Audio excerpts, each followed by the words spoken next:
The Gonzaga Bulldogs got a surprise returner in graduate transfer Rasir Bolton, who brings experience outside shooting and outstanding transition offense back for a final season in Spokane. More on his impact on Mark Few's squad right here on the Locked On Zags podcast. Don't go away. You are Locked On Zags, your daily podcast on the Gonzaga Bulldogs.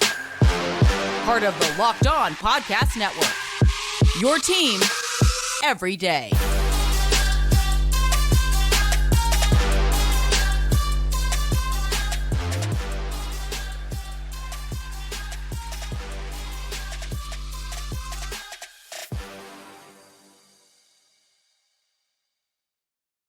What is going on, y'all? Welcome to the Locked On Zags podcast, part of the Locked On Podcast Network, your team every day. I am your host and longtime Gonzaga podcaster, Andy Patton, here to bring you news and updates on all things Zag athletics. Today's episode is brought to you by Upside. Download the free Upside app and use promo code LOCKED to get $5 or more cash back on your first purchase of $10 or more. All right, today we are continuing our season preview series, taking a look at every Zag on Gonzaga's roster as we get closer and closer to the start of the 2022-2023 season. We kicked things off talking about incoming freshman Braden Huff, one of the youngest players on Gonzaga's roster. So, of course, for our second season preview series, we're talking about one of the old heads on the roster. That is, of course, graduate transfer Rasir Bolton, who is back for his second season in Spokane, a rarity for grad transfers, but something he was able to do because of the COVID-19 extra year of eligibility. We're starting out the show talking about his history, how he ended up at Gonzaga, how he performed last year. We're going to talk about his best and worst case scenarios for the upcoming season in segment 2. And we're going to close out the show talking about his expected role and what his future as a professional basketball player might look like. But first, we want to talk about his history. We're going to do that now. Rasir Bolton began his collegiate career at Penn State with the Nittany Lions back in the 2018-2019 season. He was awesome right away, played in 32 games for Penn State, made 9 starts, averaged 11.5 points, 2 boards, and 1.5 assists. He shot just under 41% on 2-pointers, which is not particularly efficient. He shot higher than that from 3 last year at Gonzaga. He was 36% on threes, which is good, not great. Good. It's ended up being the second highest 3-point percentage output he's had in his career up to this point. There was some controversy with Bolton at Penn State. He was benched after his family spoke out about a racial incident from Coach Pat Chambers, who made a comment about a noose. Typically doesn't go over very well. Bolton and his family was willing to speak out and say something about it. The response from the coaching staff was to bench him and not play him as much for the rest of the season, despite him being very clearly one of their better players. He opted to transfer. Eventually, Coach Chambers was released from his position at Penn State. Pretty messy situation all around. Bolton ended up at Iowa State. After that, playing with Tyrese Halliburton for a while. And Iowa State was pretty good last year, but the time that Bolton was there, they were very bad. I believe they went 14-48 during his time with the Cyclones. Pretty rough team to be on. He was a superstar for them, though, played outstanding, especially after Halliburton got hurt, missed about half of his season with an injury, and then was gone for the next year. So most of the time that Bolton was there, it was kind of just him running the show. He played 51 games for the Cyclones. 50 of them were starts, averaged just under 32 minutes per night. So again, he was kind of the man at this pretty good Big 12 school. He was the dude there, averaged 15 points, 4 boards, 3.5 assists, and 1.2 steals per game while he was there. He shot 48% on 2-pointers, so a much higher efficiency around the rim, or at least inside the 3-point line, than he had at Penn State. We also saw him drop down, to just under 33% from deep. So when he came to Gonzaga, we're looking at a guy who shot 36% as a freshman at Penn State, but shot under 33% in 2 years at Iowa State. There was a lot of kind of comparisons out there to Ryan Woolridge, another point guard who kind of came from a school where he had been asked to do a lot. He was the opposing team's number 1 target defensively. He was the main guy with the ball. He had to do a lot of scoring. And the efficiency numbers weren't all that good for Woolridge. He came to Gonzaga. He was in a different role. He had more freedom. He had better teammates around him, and his 3-point percentage and overall efficiency skyrocketed. There was some consideration that, hey, maybe this is going to happen with Bolton as well. But of course, coming from North Texas to Gonzaga is a little different than coming from Iowa State to Gonzaga, even if Iowa State hadn't been all that good. But it was still kind of, is this actually going to happen? Is Bolton going to be a consistent outside shooter? Because the Zags last year's roster, it wasn't clear what exactly that was going to look like. Andrew Nembhard was an inconsistent outside shooter. Julian Strother at the time hadn't proven all that much. Dominic Harris was hurt. Of course, last year's team shot very well from beyond the arc, in part because Rasir Bolton came in and shot a astonishing 46% from deep in his first season in Spokane. 46%. Again, this is higher than he shot on twos while he was at Penn State. This is 10 percentage points higher than his previous career high from deep. It stands to reason that most of this happened because his efficiency bumped up effectively because his usage rate dropped. He was not counted on to do as much in the offense as he did at Iowa State. For most players, that makes you better. It's easier to get more open looks when you have better teammates, when you have just more flexibility in the offense. For Bolton, a lot of his offense came on very, very open threes because of the Gonzaga's ball movement on offense. A lot of his scoring also came in transition. He's one of the fastest players I have ever seen on a basketball court, right up there with Dimitri Goodson and a handful of other really, really elite high-level athletes that the Zags have had in the past. So his ability to get out in transition, we talked about how his three-point percentage bumped up considerably while he was at Gonzaga last year. So did his two-point percentage. He shot 55.7% on twos last year. Again, that's over 15% higher than his first season at Penn State, and it is over 8% higher than what he did in his two seasons combined at Iowa State. He was a considerably more efficient scorer at Gonzaga, not just a little bit. You'd expect there to be a little bit of a bump just because you're coming into a more high octane offense, an offense that allows you a little bit more creative freedom and is going to get you out in transition more. But Bolton's numbers came up considerably. Now, his overall production from a simple, like the stats you see on the back of a basketball card, those numbers dropped. He averaged 11.2 points, which was a career low for him, barely. He averaged 2.4 rebounds, 2.3 assists. But that's just because his usage rate, like we said, it dropped. He wasn't counted on to do as much in the offense. So what we did get from him was more efficient and more productive. He was also really good defensively. And this was something that defensive stats are often hard to kind of quantify, and they're so dependent on team situation. It's part of the reason that there's been a lot of kind of conflict on how to evaluate what Efton Reed is going to bring to Gonzaga defensively, because Will Wade and Mark Few are going to do very, very different things with him on that end of the floor. And to an extent, that was an issue with Bolton as well. His defensive numbers at Iowa State, when you look at defensive rating and various other kind of metric numbers, were pretty bad. To the point where him coming into Gonzaga, that was not viewed as something that he was going to really add to this team. Like, maybe he'll be able to score really well. Maybe he'll be able to get out in transition because he's fast, but I'm not sure what he's going to be on defense. Well, he ended up being Gonzaga's one of their best defensive players, one of their best perimeter defensive players. He was outstanding on that end of the floor. And that was huge. That was really, really necessary for Gonzaga last year. Andrew Nembhard was a good defensive player as well. Hunter Salas is an outstanding defensive player. When he was on the court, he just didn't play all of that much. Obviously, Chet Holmgren was elite defensively, but not as much away from the rim. Although he was good at that, he just was not asked to do that very often. For Bolton, for him to show those improvements defensively to the point where he was the one getting those assignments, asked to guard the opposing team's best player. He was the one all over Jamari Bouye when they played San Francisco. He was all over Alex Barcelo when they played BYU. That is not a role I expected him to have going into the season, and it was a role that he handled beautifully in his first year in Spokane. Beyond that, last thing I want to talk about with Rasir Bolton before we get into his best and worst case scenarios, Bolton acclimated well to the city of Spokane. He used his NIL money, some of those opportunities he got to capitalize off his name, image, and likeness to help get backpacks to the homeless population in Spokane. This was a big thing, a big charitable event that Rasir Bolton participated in. He clearly has an affinity for the city of Spokane. He's kind of mentioned in interviews in the past that he hadn't really ever felt home in his previous stops. Obviously, Penn State did not go well. Iowa State, it's frustrating to lose more than about 75% of the games you play. I have to imagine that took a toll on him. He comes to Spokane. The city loves Gonzaga basketball. He's like, I love them back. I want to help. I don't need this money. I don't need, I want to help people here. And he did. And I think his decision to return to school is so significant for Gonzaga's roster more than anything else. That is a key element of it. But looking outside of the world of basketball, he's back for another year to help people in the Spokane community. And there is nothing more satisfying, more heartwarming, more endearing than doing that. And I think that that's something that needs to be mentioned every time we talk about Rasir Bolton and needs to really be celebrated, because Gonzaga has had a strong history of really, really good community folks who have come through the program. And Rasir Bolton is very high on that list already.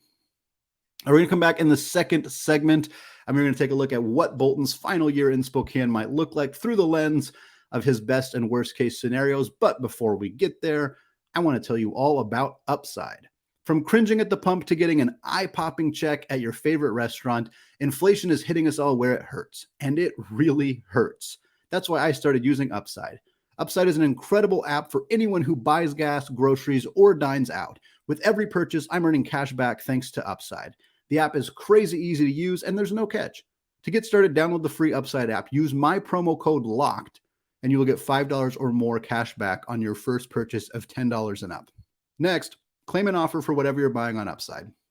Check in at the business, pay as usual with a credit or debit card, and get paid. In comparison to credit card rewards or loyalty programs, you can earn 3 times more cash back with Upside.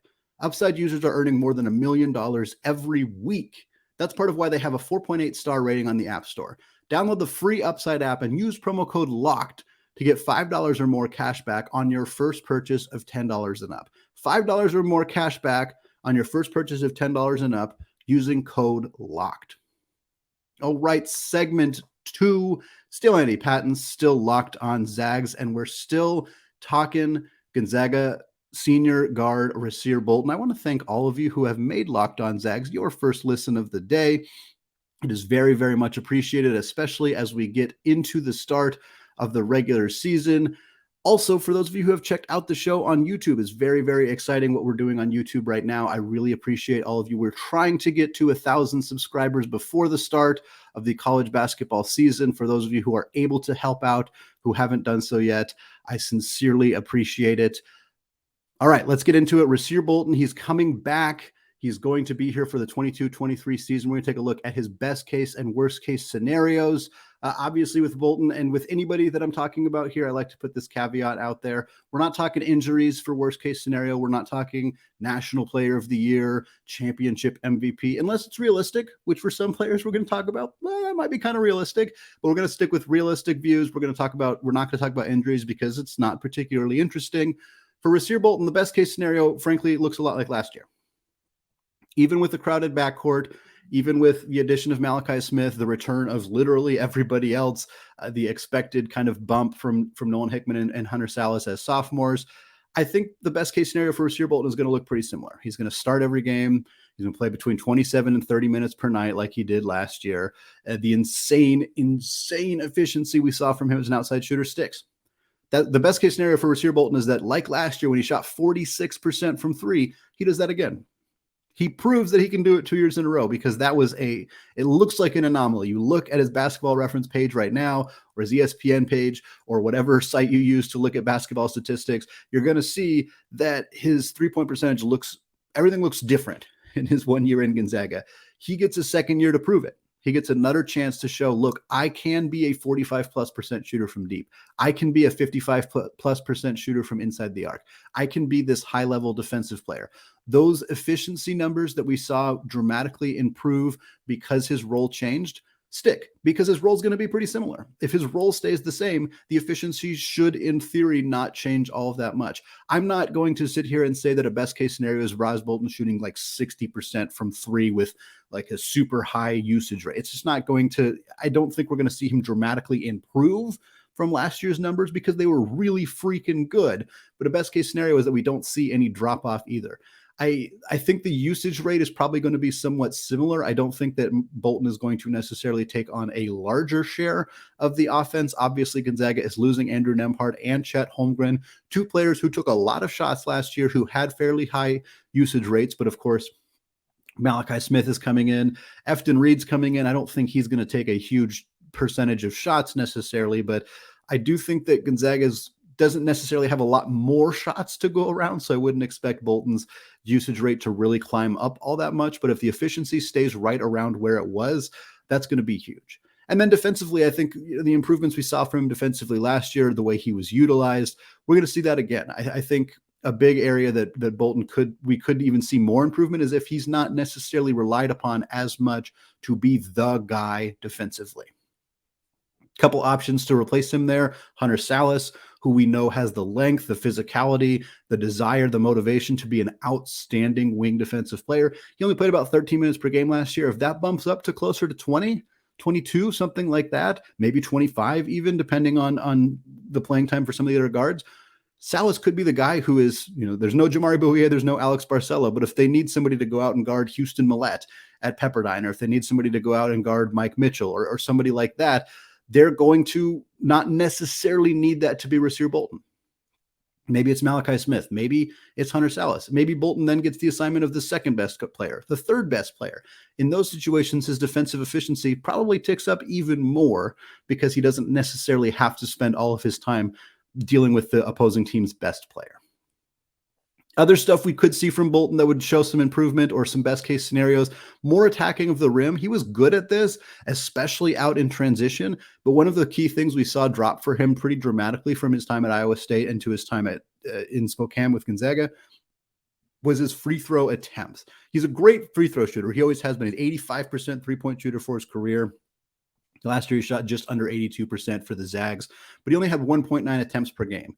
He was over 4 attempts per game both seasons that he was at Iowa State. He was about 3.5 attempts per game while he was at Penn State. It's not surprising to see that number come down because, again, there's not as many dribble drives for Rasir Bolton. That's not as much of something he's being asked to do in Gonzaga's offense. He's not the primary point guard, so he's not doing a lot of the pick and roll actions, which would create situations where you could get to the rim, get fouled, go to the free throw line.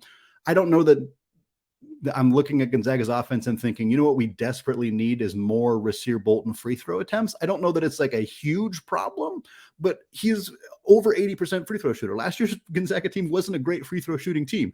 You probably want to get the guys who are good at shooting free throws to the line as much as you possibly can. For Rasir Bolton, if there are opportunities for him to come off actions, get to the rim, or even in transition, use his body more, lean into guys, whatever it may be, find ways to get the whistles, get to the free throw line, because it's pretty much an easy 2. It's pretty close to an easy 2 points from the free throw line. Would love to see Rasir Bolton do a little bit more of that. And then the more of the best case scenarios is at the end of the season, there's legitimate conversation about could Rasir Bolton get drafted? I think that's like really high best case scenario. His size just doesn't quite lend itself to likely being selected, but there's buzz about, hey, maybe he's a priority undrafted free agent. Maybe he signs a summer league deal, gets an exhibition 10 contract. Maybe he gets a 2-way deal. There aren't that many 2-way contracts out there, but maybe he finds a way to sneak into one of those, gets an opportunity to play in the G League, gets a little bit of NBA action. I think the best case scenario for Rasir Bolton when we're talking about this season for the Zags is at the end of the year, that is a legitimate conversation that comes up is where will Rasir Bolton end up professionally and will it be in the NBA? What's the worst case scenario for Rasir Bolton? Well, there's a lot of talented guards at Gonzaga. And the worst case scenario is that he kind of just gets lost in that sea of guards. That Nolan Hickman, Malachi Smith, Hunter Salas, Dominic Harris, all of them kind of push Bolton into more of a reserve role. Maybe he starts the season as a starter and maybe he loses the starting job. Maybe he ends up still starting, but he's only playing 16, 18 minutes per game. And we're seeing 26, 27 minutes from Hunter Salas. We're seeing more minutes from other guys. These aren't necessarily the worst case scenarios for Gonzaga if it's what is necessary. If Hunter Salas is out playing Rasir Bolton, I would like to see Hunter Salas play more minutes than Rasir Bolton. I think that makes sense for Gonzaga fans, but it's obviously not a great situation for Rasir Bolton to come back to school and see his final season in college maybe not go as well as his previous season. Other worst case scenarios, the big one is the three-point shooting. He was a 34.2% three-point shooter coming into last season at Gonzaga. That bumped up 12% to 46%. The worst case scenario is that is an aberration. When you look back at his basketball reference page, that stands out as something abnormal that happened. The worst case scenario for Rasir Bolton is he attempts to be that guy, a lethal, dead-eye outside shooter for the Zags, and instead of shooting 46 or 42 or 38%, he shoots 33, 34. And he's hurting the Zags because they're relying on him to be an outside shooter, so he's continuing to take those shots, and they're not falling at the rate that they fell last year. That beyond anything else, that's the worst case scenario for Rasir Bolton, is just a reversion. He reverts back to not being as good of a three-point shooter as he was in his first season in Spokane. Other things we could see, significant drop in turnover percentage since he came to Gonzaga. He's a 13% turnover rate. Last year with the Zags, he was 18.2% in his career prior to that. Again, I think that most of that is just because his role shifted so dramatically. He was a primary point guard for a bad basketball team in Iowa State. Makes sense that there was a lot of turnovers there. He was trying to make things happen. They were playing against good teams in the Big 12. They were not a good team. Kind of stands to reason that turnovers are just going to be a part of that. Turnover numbers dropped a lot when he was in Spokane. I don't think he's going to be relied upon to be a primary ball handler because he wasn't asked to do that last year. And this year they have Malachi Smith and and Nolan Hickman. So I don't really think he's going to end up doing that. But in a worst case scenario, some of those ball security things start to kind of rear their ugly head a little bit. Defense obviously is something that, if he's asked to play high level defense against some of the best players and we see him struggle with that, that's going to be an issue for the Zags as well. That's kind of the main things for him. I think a worst case scenario for Rasir Bolton is at the end of the year, there's not a lot. There's really no chatter about, is he going to stick in the States? Is he going to play in the G League? Is he going to get an undrafted free agent contract, Exhibition 10 contract? And instead the season ends a month, 2 months, whatever later, we hear a deal that he signed overseas, and it's just kind of met with little fanfare. That may not be the worst case scenario for Rasir Bolton if he finds a situation that he loves. He finds a team that pays him well, that gives him an opportunity to play basketball in a country that he wants to travel to. Like there's maybe nothing wrong with this situation, but if at the end of the year we're not having any conversations about him potentially playing in the NBA next season, that would probably lean towards a worst case scenario for him. All right, we're going to come back in the third and final segment of the show, and we're going to talk about Rasir Bolton's expected production next season and what his future might look like right after this. All right, segment number 3, still Andy Patton, still locked on Zags, and we're still talking Gonzaga guard Rasir Bolton and his final season of eligibility here in Spokane. We're going to talk about his expected role in production. Frankly, I think Rasir Bolton's going to start. I think he's going to play a similar role to what he did last year. I don't know if the efficiency numbers are necessarily going to be there, but I think he is going to be handed a similar role. I don't think he would have come back if he wasn't feeling like that was a borderline guaranteed situation. Mark Few's never going to guarantee anything. There's not a chance in hell that Mark Few told Rasir Bolton, if you come back, you are in ink, in Sharpie, written on a piece of paper that you are starting and you're playing 28 minutes per night. I guarantee you that conversation did not happen. What probably happened, he said, we'd love to have you back, Rasir. We love what you did last year. We want to give you the opportunities to do the same thing last year. You'll come in, you'll compete for your same job. You'll compete with the young guys. We're looking at bringing somebody else in. Malachi Smith was announced like less than a week after Rasir Bolton decided to come back to school. So I'm sure that the irons were already in the fire there. Perhaps Bolton already knew, or at least had some idea that this player was going to come in when he decided to come back. But Mark Few is very consistent at one thing when it comes to playing time. He loves playing older guys. This has been an ironclad thing that Mark Few has always done. So he's going to play. Him and Malachi Smith are going to play a lot of minutes. They would not both be here as older guys, as guys who spent many years in college basketball already, if Mark Few wasn't going to play them. Look at the past for Mark Few and older veteran guys and their playing time situations. They always get, sometimes to a fault. I think one criticism that has been tossed around with Mark Few in the past, a notable example is the 2021 season, of course, when they went through that deep run into the NCAA tournament. They made it all the way to the championship game against Baylor and got crushed. Corey Kispert really struggled in that tournament. And people wondered, is this fatigue?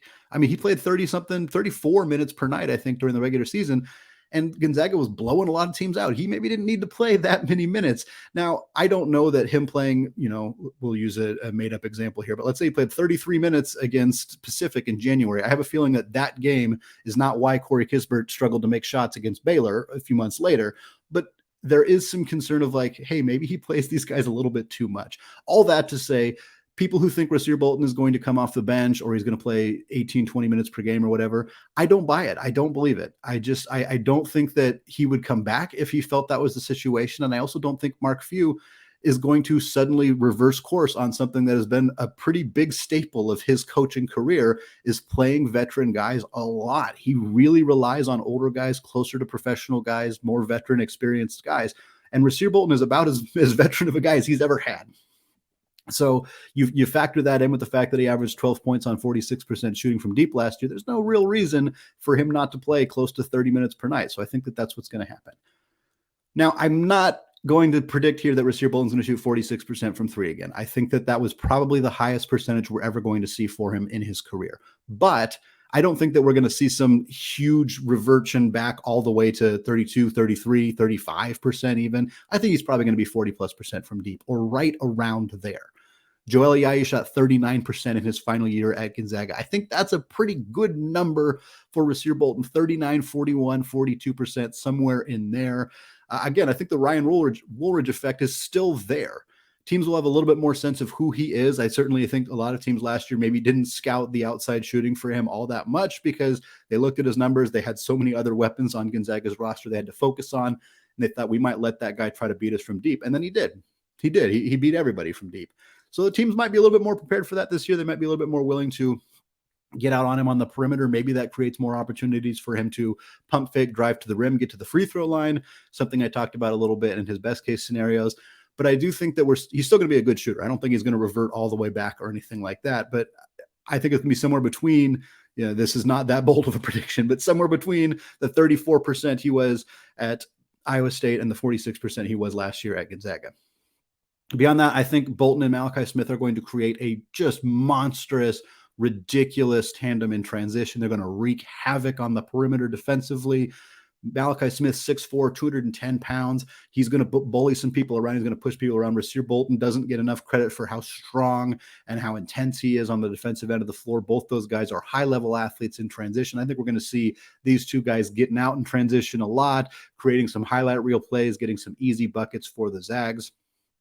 I think we're going to see numbers that look not too different from what he put up last year, 10, 11 points per game, 2.5 assists per game, 40-ish% shooting from deep. I think that is enough, especially if Gonzaga does what Gonzaga does. First, number one seed, potentially a top two, making the Sweet 16 again, Elite Eight, Final Four, national championship, whatever run they may do. If he's a big part of that, if he's shooting 40% from deep, if he's playing well on defense, he's going to get looks in the NBA. I really believe he's going to get looks. I have a hard time imagining him getting drafted just because I think this is a pretty solid draft class. And I think that the size limitations and the kind of, is he an actual point guard or does he have to be an undersized combo guard? Because those undersized combo guards you have to be really, really good to make it in the NBA as an undersized two. But I think he'll get looks. I really do. I think he'll get signed in the summer league. I think he'll play well in the summer league. I think that that's a style of basketball that might suit him fairly well. It's different from Gonzaga's, but we've talked about like how Joel Ayayi really struggles in the summer league because he's more of a system player. Bolton is a system player as well, but I think he can thrive in that kind of situation. I think if he does that, maybe he gets some two-way looks. Maybe he at least gets some Exhibit 10 contracts to try to prove himself in training camp before the NBA season begins. I don't know what he's going to do after that. I don't really like making these predictions because some players are very, very willing and able and excited to go to Europe. Some players just don't want to do that. They would prefer to play in the States, even at the G League level, which is maybe not as lucrative or as exciting as playing in a high-level EuroLeague squad. But I don't know what he's going to choose to do after that. But I think that he's going to have a lot of options. I think a lot of professional teams are going to be very interested in signing him. And I think if he wants to go play high-level basketball in Europe, he certainly could. If he wants to stick it out here in the States, play at the G League level, see if he can kind of climb his way into a two-way contract or some kind of injury replacement situation, I think he's got the ability to do that as well. All right, that is going to do it for me today. All things Rasir Bolton here. We got a lot more of these coming your way. We got one more episode this week. It's an NBA player preview. Very excited one. I'm looking forward to that. All right here on the Locked On Zags podcast, available wherever you get your podcasts and available on YouTube as well. Go hit that subscribe button if you haven't done so yet. Finally, thank you again to those of you who have made Locked On Zags your first listen of the day. Locked On WCC doesn't exist yet, but you can get more informed on the West Coast happenings by making Locked On Pac-12 your second listen of the day. Host Spencer McLaughlin and the local experts of Locked On take you across the Pac-12 in 30 minutes, 5 times per week. All right, thank you all for listening, and go Zags.